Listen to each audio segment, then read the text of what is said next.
Good morning everyone and welcome back to Craft Eccentricity, and it's Tutorial Tuesday today and we're back to the Dollar Tree packaging. There's been so many questions that I felt it just needed to be done again. I think one of the most worrying ones that I've had is, doesn't the Dollar Tree packaging get crushed when you run it through your die cutting machine?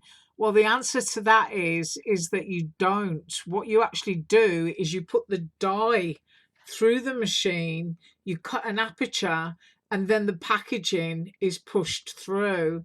Now, these two sizes, they fit the foam mounting tape from Dollar Tree, and it's the little dip in the middle that you use. I'm going to show that in a minute.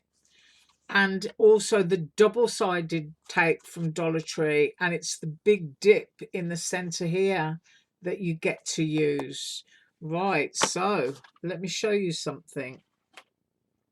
I worked on these because they take a long time to dry, and these are the dips out of the middles of some that I'm going to be showing you today. Now what I did was I sprayed with E6000. Don't spray it because the spray doesn't work and the nozzle gets blocked. Just pour a little bit out into a little cup and use a brush and paint it onto your project. I mean, it's really good stuff. It's just not very good at spraying and takes a long time to clean. I think you can get this from Walmart, but when you use it, you can adhere glitters and stuff to plastic. Now, I pruned off my nails again, so I'm just sliding. But if you look at that, you can see you've got a dip. What you do is you take your die and you cut an aperture into your cardstock, and you can see that then goes through the hole in the cardstock. So this does not go through the die cutting machine at all. Right, so I did 3 glitter ones, and I also used some Craft Smart paint from, I think this is Michael's. It's the, is it like 50 cents or something a bottle? I think it is. And I did these because I just wanted to show you that when you paint the inside of your plastic, you're left with a nice shiny outside. I'm not doing these today, but it's kind of like just a suggestion. But if you put one through a brown or a craft cardstock, it's going to look like Rudolph's red nose for Christmas. Or if you kind of offset them on a card like that, and you put some twine going through the aperture and a couple of leaves, you've got a little bunch of cherries, and then you can just use a sentiment that says "so sweet."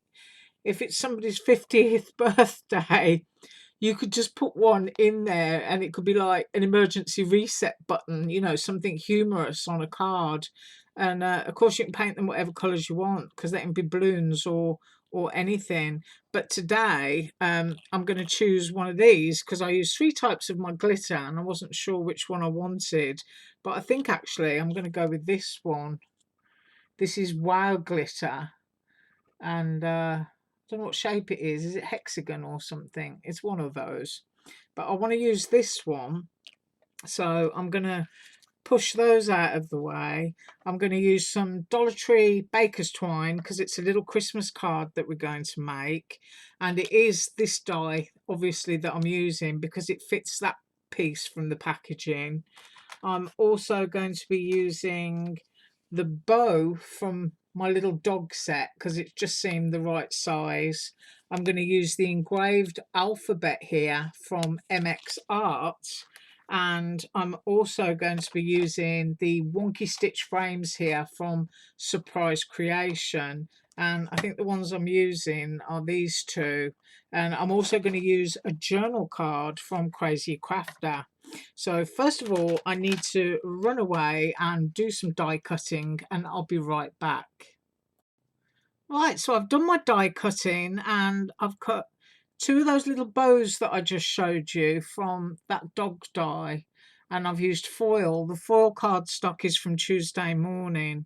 I've put some double-sided tape, I just got to pick this up again, around the edge of that dome, and I've cut my aperture into the journal card, so that will go up there and it will stick.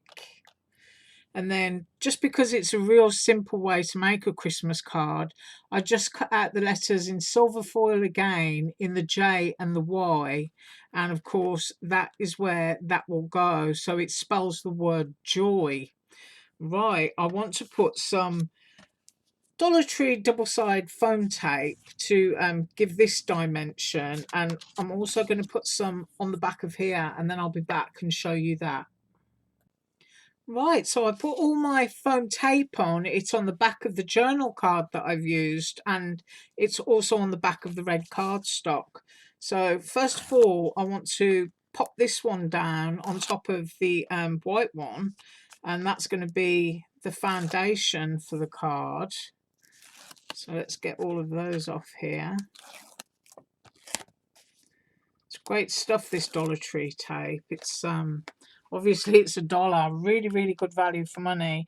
Now I'm standing up, so I hope I'm not shouting, and I'm going to try my best to get it straight and center. I think that's it. Maybe a little bit off on the right, but never mind. Now with this one, which is going to go on the top here, it's decorative. This is going to go in, but because I want some twine for the bauble, I'm going to stick that in first. So first of all, dusting off any loose glitter, and I do apologise if I am shouting, I'm just going to peel this off. And then I'm going to cut a piece of twine. Make sure I've got it the right way. Yeah, that's the bottom, that's the top. So I'm just going to get my fingers out of all the mess. Grab a piece of twine. That should be enough. And I'm going to go in through the hole here. So that is going to be the top. And I want to make sure that it's in the center. You can still kind of like move stuff around as long as you haven't pushed it. And then bring that back over the top so that your twine is now stuck there. And hopefully in the center, it can be shifted along like that. And then this piece I'm just going to cut, and that's now fixed inside and at the back of the card.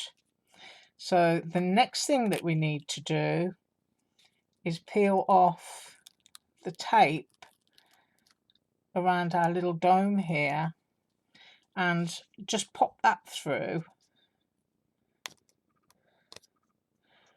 So some more fingers and thumbs at the moment. Right, so that's going to be our 0, and we've got our little bit of twine there. Just dust off my glitter again, and we're going to stick that down. I'm still standing up, so I may still be yelling. I hope that's in the middle. I'm going to go for it. So I'll sit down again. And we now have what's going to be our O. I'm going to get a sticky dot or 2 to make this quite quick, and I'm going to use my pokey tool just to grab and place at the back of that bow there. Funny thing, sticky dots. They don't always want to stick, and they're not cheap either. So I'm giving that some dimension by just poofing it up just a little bit. I'm standing up again, and I think I'm going to go in the middle and push. So now I've got a little bow on my little Christmas ornament, and I will do a close-up of this afterwards. And I'm going to do some double-sided tape on the back of these, and I'll be right back. Right, so I put double-sided sticky tape on the back of those letters, and I'm going to use my ruler because I want to go straight along the bottom there and try to get them level. So as I said, these are sticky, And I think I'm going to go there with that one. So there's the J. I can roughly see how close I am with the other letter to the aperture, and I think that's going to go about there. So there we have it. Super, super quick. Really, really easy. And as you can see, the plastic does not go through your machine. It's the dye that goes through. So now you've got your Christmas ornament there as your O in the middle of your J and your Y. You've used a journal card, so you haven't cut into a huge piece of paper. These are from Crazy Crafter, and they're really lovely. And there's that little bow from that dog die. And previously, the Christmas stuff I'd made, and I did keep these tags because I thought they were cute, where just left the balls clear and used the Santa face in the middle and just a couple of sequins for some sparkle. So that was a couple of Christmas tags, and using KS Crafts snowman face stamps. So that was another way. And if you go onto the Surprise Creation website and you look at the craft dies designed by me, just labelled Designed by Craft Eccentricity, you'll see the other ways that I've used this as well. Sorry if my camera went blurred, but just really, really quick. I mean, you could have loads of them on there on a big long slimline if you wanted to, but that's what I've got for you today. Right, you have an absolutely awesome day. I've got my list here. I'm up with DIY art bin tomorrow. Right, so as usual, all links below. Bye.